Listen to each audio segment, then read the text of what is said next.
Welcome back to the Justice Conference Asia 2015. I'm joined with Melba Maggay, who is a social anthropologist, just shared an incredible message. And you talked a little bit about how changing individuals or even having good individuals in a government doesn't necessarily change what's happening. Can you talk about that?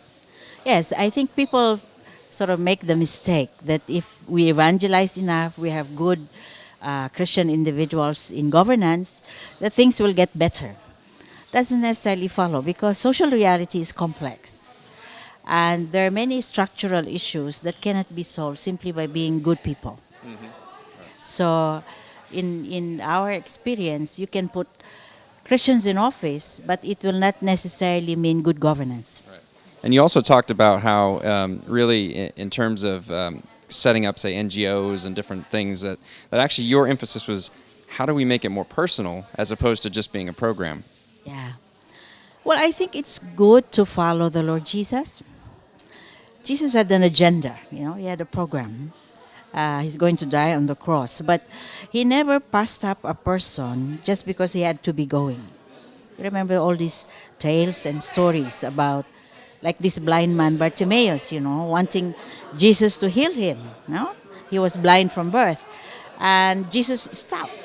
He was going to Jerusalem, and he stopped. He said, I would like that man to come to me. And then he asked, what do you want me to do for you?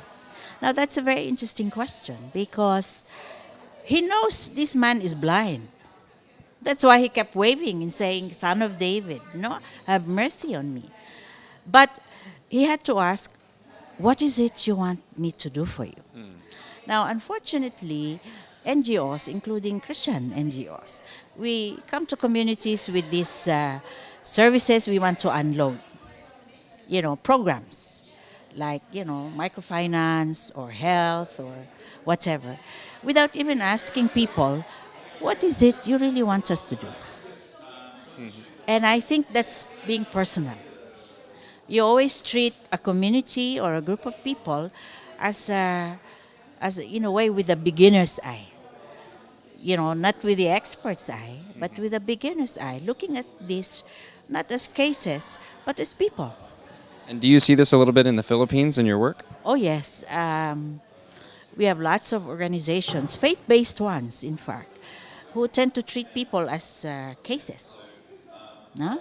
I mean, if I'm a social worker, I tend to treat all of these people who come with problems, as just cases, to be put in and monitored. But I think if you're a Christian, it's important to keep that personal dimension, to always look at people with particularity.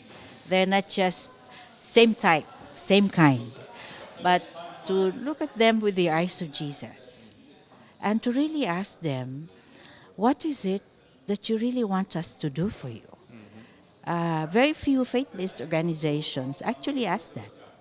What they have is services they want to unload, whether you need it or not. Well, being programmatic, no? Such a good reminder. And thanks so much, Melba, for being here. And thanks for taking a couple minutes to talk to us.